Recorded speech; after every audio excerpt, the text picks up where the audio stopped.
आज हम पढ़ेंगे पॉलिटी, राजनीति के बारे में। तो सबसे पहले बात करते हैं फादर ऑफ पॉलिटी कौन है। तो फादर ऑफ पॉलिटी राजनीति के पिता अरिस्टोटल, हिंदी में अरस्तु है। अब चलते हैं संविधान कॉन्स्टिट्यूट की तरफ। संविधान क्या होता है? ऐसा नियम कानून जो सबके लिए बराबर हो। किनके लिए बराबर हो? जो देश के निवासी हो उनके लिए। संविधान जो है अनुच्छेद के हिसाब से चलता है। संविधान अनुच्छेद के हिसाब से चलता है। अलग अलग अधिकारी से प्रत्यक्ष के लिए अलग अलग अनुच्छेद इस्तेमाल होते हैं। संविधान में 22 भाग हैं। ये क्वेश्चन पूछा जाता है कि संविधान में कितने भाग हैं, तो आपको याद रखना है कि संविधान में 22 भाग हैं। उन भागों में 395 अनुच्छेद हैं। ये क्वेश्चन ही बनता है कि संविधान में कितने अनुच्छेद हैं, तो संविधान में 395 अनुच्छेद आर्टिकल हैं। अब बात करते हैं IPC, Indian panel code. Indian panel code क्या होता है? इसमें धारा सेक्शन का इस्तेमाल होता है और यह भारतीय नागरिक को उसके किए गए किसी गैर कानूनी कृत्य, मतलब कि जो नहीं करना चाहिए, एक तरह क्राइम के लिए गिरफ्तार किया जाता है पुलिस के द्वारा। मतलब कि कोई जैसे कि किसी को मारपीट कर दी, गाली गलौज कर दी, तो पुलिस क्या करेगी कि उस पर सेक्शन लगाकर उसको गिरफ्तार कर लेगी। अब चलते हैं आगे। CrPC, criminal processor code. Criminal processor code क्या होता है? इसमें भी धाराओं का प्रयोग होता है। इसमें कोर्ट में जज के द्वारा सीआरपीसी के अनुसार मुकदमा चलाकर सजा सुनाई जाती है। इंडियन मतलब आईपीसी और सीआरपीसी में डिफरेंस क्या है कि जो आईपीसी है उसमें तो पुलिस धारा लगाकर गिरफ्तार करती है, धारा लगाकर गिरफ्तार करती है। लेकिन जो सीआरपीसी होती है उसमें जो कोर्ट में जज होते हैं वो क्रिमिनल पर मुकदमा चलाकर उन पर सेक्शन लगाते हैं, धारा लगाते हैं, उनको जेल भेजते हैं। ये इसका डिफरेंस है। अब हम थोड़ा इसको शॉर्टली देखते हैं। सबसे पहले संविधान में 22 भाग, अनुच्छेद 395। कौन काम करते हैं? मतलब इनमें प्रेसिडेंट, पीएम, सीएम, जज, डीएम एटसेट्रा या कोई भी गवर्नमेंट ऑफिसर। आईपीसी जो होती है वह धारा होती है और ये पुलिस के द्वारा क्रिमिनल पर लगाई जाती है गिरफ्तार करने के लिए अभियुक्त को, मतलब कि जो मुजरिम होता है उसको गिरफ्तार करने के लिए धाराएं लगाई जाती है। अब बात करते हैं सीआरपीसी। तो जो सीआरपीसी होती है उसमें जो धाराएं लगती हैं वो जज के द्वारा लगती है सजा सुनाने के लिए अभियुक्त को, जो पुलिस के द्वारा गिरफ्तार करके लाया जाता है। ये नोट करने लायक है कि जो अभियुक्त होता है जो पुलिस के द्वारा लाया जाता है कोर्ट में, उस पर सीआरपीसी लगती है जज के द्वारा। मेन चीज़ है जज के द्वारा। आईपीसी लगती है पुलिस के द्वारा, सीआरपीसी लगती है जज के द्वारा। अब बात करते हैं अनुसूची, शेड्यूल के बारे में। जिस तरह संविधान में 22 भाग होते हैं उसी तरह संविधान में ही 12 अनुसूचियाँ भी होती हैं। संविधान में 12 अनुसूचियाँ हैं। ये ऐसे विषय होते हैं जिन्हें साइड से उठाकर संविधान में जोड़ा जाता है। मतलब कि जो नियम बनाने होते हैं तो वो अनुसूचियों में ही जोड़े जाते हैं। पहले कितनी अनुसूचियाँ थी? 8, जिन्हें बाद में बढ़ाकर 12 कर दिया गया। ये क्वेश्चन पूछा जाता है कि पहले कितनी अनुसूचियाँ थी और अब कितनी है। तो आपको याद रखना है कि जो भूतकाल में मतलब पहले थी 8 अनुसूचियाँ थी और जो वर्तमान में है वो 12 अनुसूचियाँ हैं। अब बात करते हैं इन अनुसूचियों की, शेड्यूल की। प्रथम अनुसूची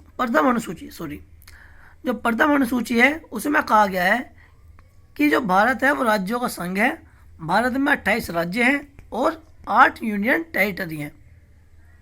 ये क्वेश्चन पूछा जाता है कि राज्यों का संघ कौन सी अनुसूची में आता है, तो हमें याद रखना है कि ये प्रथम अनुसूची में आता है। भारत में 28 राज्य हैं और 8 यूनियन टेरिटरी हैं। अब यूनियन टेरिटरी क्या होती है? यूनियन टेरिटरी उसे माना जाता है जो राजधानी से काफ़ी दूर हो, साइज में छोटे हों और राष्ट्रीय महत्व के हों। इसमें मुख्यमंत्री के पास ज़्यादा पावर नहीं होती है। सबसे पावरफुल यूनियन टेरिटरी दिल्ली है। दोबारा देखिए, जो यूनियन टेरिटरी होती है वो राजधानी से काफ़ी दूर होती है, छोटी होती है और राष्ट्रीय महत्व की होती है। इसमें मुख्यमंत्री के पास, जो यूनियन टेरिटरी का सीएम होता है, उसके पास ज़्यादा पावर नहीं होती। जैसे कि हमारे अरविंद केजरीवाल, उनके पास ज़्यादा पावर नहीं है।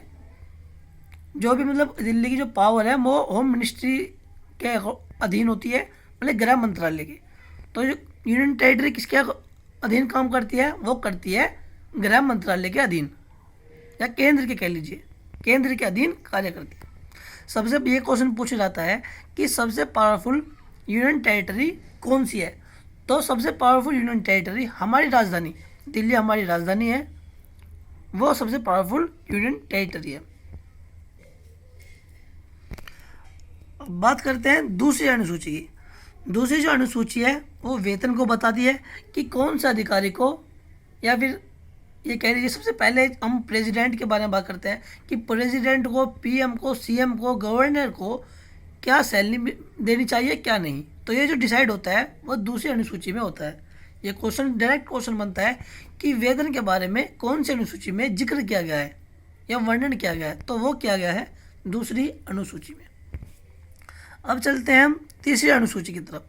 तीसरी अनुसूची में क्या होता है, तीसरी अनुसूची में शपथ के बारे में बताया गया है। मतलब कि जब कोई गवर्नमेंट अप्लाई या फिर पब्लिक सर्वेंट मतलब कि कमांड संभालता है, तो उसे पहले कौन सी शपथ दिलाई जाती है, क्या शपथ दिलाई जाती है, वो तीसरी अनुसूची में बताया गया है। यह भी डायरेक्ट क्वेश्चन बनता है कि तीसरी अनुसूची में किसके बारे में जिक्र है। तो आपको याद रखना है कि तीसरी अनुसूची में शपथ के बारे में जिक्र किया गया है, वर्णन किया गया है। अब बात करते हैं चौथी अनुसूची। जो चौथी अनुसूची है उसमें राज्यसभा के बारे में जिक्र किया गया है कि कितने उसमें मेंबर होने चाहिए और कितने नहीं। पांचवी अनुसूची, आपसे ये क्वेश्चन पूछा जाएगा कि पांचवी अनुसूची में क्या होता है। पांचवी अनुसूची में SC/ST प्रावधान होते हैं कि जो SC/ST वाले मतलब जो अनुसूचित और जनजाति होती है उनके लिए कुछ विशेष प्रावधान है देश में, मतलब संविधान में, तो उसका जिक्र किया गया है, वो पांचवी अनुसूची में किया गया है।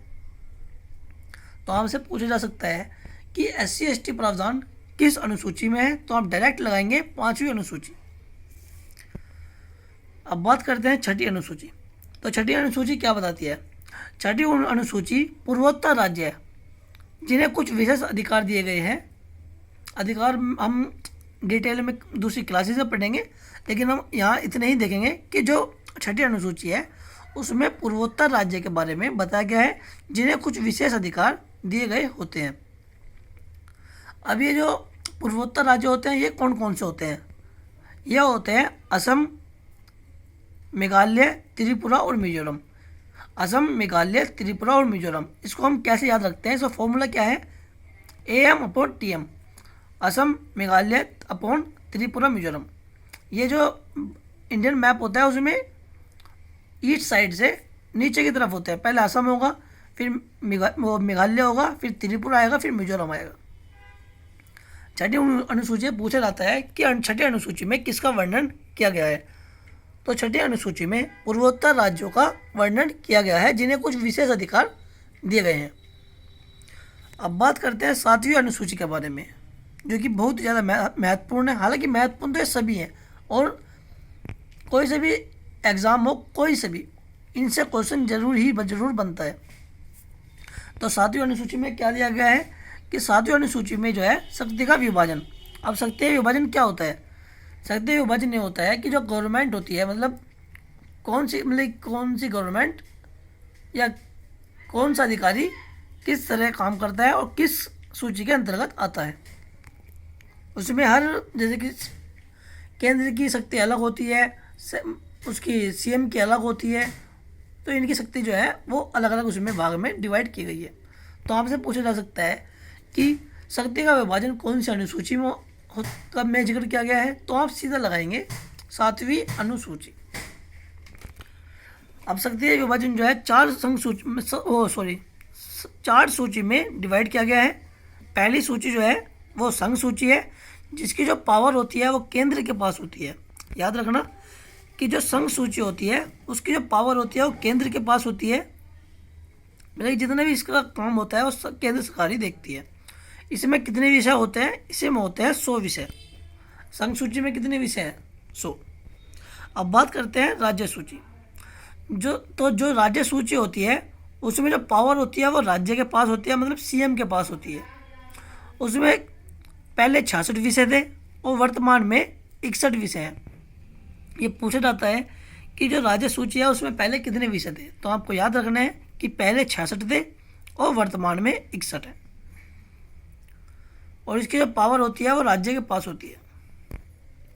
अब बात करते हैं हम तीसरी सूची, समवर्ती सूची। तो जो समवर्ती सूची होती है उसमें क्या होता है कि जो पावर होती है वो केंद्र और राज्य दोनों के पास होती है। इसमें यह नहीं कि किसी पार्टिकुलर के पास हो, कि केंद्र के पास होगी या फिर राज्य के पास। इसमें दोनों साथ साथ काम करते हैं। अब बात होती है कि समवर्ती सूची में कितने विषय हैं, तो समवर्ती सूची में 52 विषय हैं वर्तमान में, जो प्रेजेंट में है 52 विषय, और जो पहले थे वो होते 47। ये बात, तो समवर्ती सूची में पहले 47 विषय थे और वर्तमान में 52 विषय हैं। अब बात करते हैं हम चौथी सूची के बारे में, जिसको हम अवशिष्ट सूची बोलते हैं। अवशिष्ट सूची मतलब अवशिष्ट मतलब बचे हुए, मतलब कि जो भी कोई नए कानून बनते हैं या फिर कुछ नए नियम बनाए जाते हैं सरकार के द्वारा, वो इसमें जोड़े जाते हैं। और इसकी पावर किसके पास होती है? इसकी पावर होती है केंद्र के पास। ये बात याद रखना। और ये डायरेक्ट क्वेश्चन ही पूछा जाता है कि जो अवशिष्ट सूची होती है वो किसके अधीन काम करती है? वो काम करती है केंद्र के अधीन। अवशिष्ट सूची को यहाँ थोड़ा डिटेल में देख सकते हैं। अवशिष्ट सूची यह वह सूची है जिसमें संविधान के बनने के बाद, ये याद रखना कि संविधान के बनने के बाद होने वाली भविष्य की चीज़ों को रखा गया है। मतलब कि जो हमारे संविधान बनाने वाले जो अधिक मतलब कि व्यक्ति थे, वह बहुत जो कमेटी थी सॉरी वह बहुत ही ज़्यादा होशियार थे। उन्हें यह पता था कि भविष्य में कुछ ना कुछ, वे दूरदर्शी टाइप में थे। उन्हें पता था कि भविष्य में कुछ ना कुछ नया आविष्कार जरूर होना है, कुछ ना कुछ नई चीज़ें उभर कर रहनी है सामने। तो उनके लिए जो एक सूची उनके लिए ही बनाई जानी चाहिए। तो जितनी भी नई चीज़ें होती है वो सभी अवशिष्ट सूची के लिए जोड़ दिए जाते हैं। अब ये विषय कौन कौन से होते हैं? जैसे कि परमाणु, आज़ादी के बाद बना, जहाज बाद में बना, हेलीकॉप्टर बाद में बना, फ़ोन पे ये भी बाद में बना, इंस्टाग्राम, टिकटॉक, ये सभी अवशिष्ट सूची में आते हैं। तो दोबारा देखिए, शक्ति विभाजन 4 भागों में होता है: संघ सूची, राज्य सूची, समवर्ती सूची और अवशिष्ट सूची। सूची 4 प्रकार की होती है। आपसे पूछा भी जाएगा कि सूचियाँ कितने प्रकार की होती है? 4: संघ, राज्य, समवर्ती, अवशिष्ट। और यह क्वेश्चन भी आएगा कि शक्ति का विभाजन कौन सी अनुसूची में होता है या किस में जिक्र किया गया है, तो यह आपको लगाना है 7वीं अनुसूची में।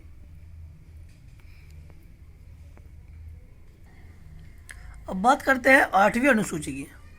8वीं अनुसूची में क्या बताया गया है? भाषाओं के बारे में, कि संविधान में कितनी भाषाएं हैं। तो संविधान में कितनी भाषाएं हैं? संविधान में 22 भाषाएं हैं, जबकि पहले 14 भाषाएं थी संविधान निर्माण के समय। ये क्वेश्चन डायरेक्ट बनता है कि जो भाषाओं का जिक्र है वो कौन सी अनुसूची में किया गया है, तो आप लगाएंगे 8वीं अनुसूची। और ये भी क्वेश्चन बनता है कि पहले कितनी भाषाएं थी संविधान में, तो पहले 14 भाषाएं थी 14, और वर्तमान में जो है वो 22 भाषाएं हैं। अब बात करते हैं हम 9वीं अनुसूची। 9वीं अनुसूची जो है भूमि सुधार से रिलेटेड है, और ये संविधान में पहला संशोधन था। इसको भी याद रखना है कि पहला संशोधन कब हुआ था? 9वीं अनुसूची में हुआ था, और भूमि सुधार के लिए हुआ था। जो 9वीं अनुसूची है यह भारतीय संविधान में पहला संशोधन था। इसमें पंडित जवाहरलाल नेहरू ने जमींदारी प्रथा को समाप्त किया था सरदार वल्लभ भाई पटेल के साथ मिलकर। और इसमें जो जमींदारी प्रथा थी उसमें क्या था कि जो 552 रियासतें थी उनको मिलाया गया था। भूमि सुधार इससे ही रिलेटेड है। आपसे पूछा जाएगा कि जो भूमि सुधार हुआ था वो कैसे हुआ था। तो जो भूमि सुधार हुआ था वो 552 रियासतों को भारत में सम्मिलित किया गया था। हालांकि वे भारत में ही थी लेकिन अलग थलग थी। तो पंडित जवाहरलाल नेहरू ने सरदार वल्लभ भाई पटेल के साथ मिलकर यह जमींदारी प्रथा समाप्त की थी।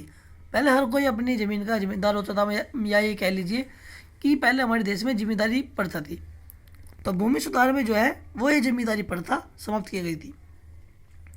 ये क्वेश्चन डायरेक्ट बनेगा कि जमींदारी प्रथा किस अनुसूची के अकॉर्डिंग समाप्त की गई थी, तो वो थी 9वीं अनुसूची। अब बात करते हैं 10वीं अनुसूची। 10वीं अनुसूची जो है दल बदल से संबंधित है। दल बदल, 9वीं अनुसूची भूमि सुधार से और 10वीं अनुसूची दल बदल से।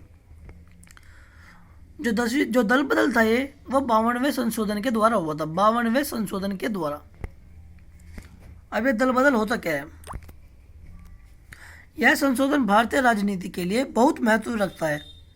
जो 52वां संशोधन हुआ था, यह संशोधन भारतीय राजनीति के लिए बहुत ही ज़्यादा महत्व रखता है। क्यों?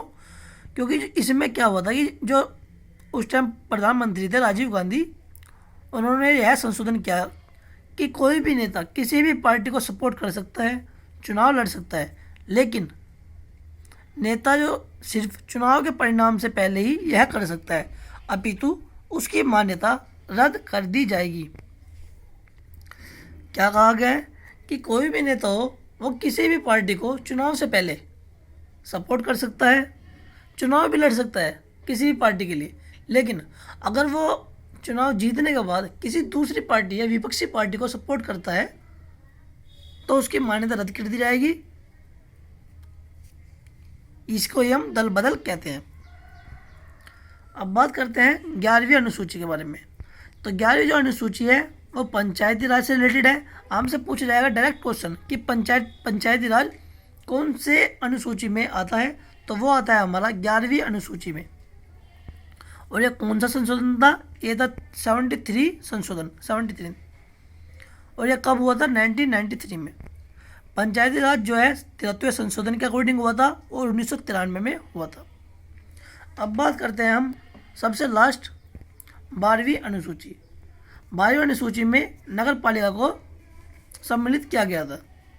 इस अनुसूची में नगर पालिका को रखा गया है। आपसे पूछा जाएगा, डायरेक्ट क्वेश्चन बनता है कि नगर पालिका किस अनुसूची में आती है, तो वो आती है 12वीं अनुसूची में। पंचायती राज 11वीं अनुसूची, नगर पालिका 12वीं अनुसूची। तो यहाँ पर हमारी जो अनुसूची थी वो समाप्त हो गई है, मतलब कंप्लीट हो गई है। आगे हमारे जो है वो संविधान के जो 22 भाग होते हैं वो टॉपिक स्टार्ट होगा। धन्यवाद।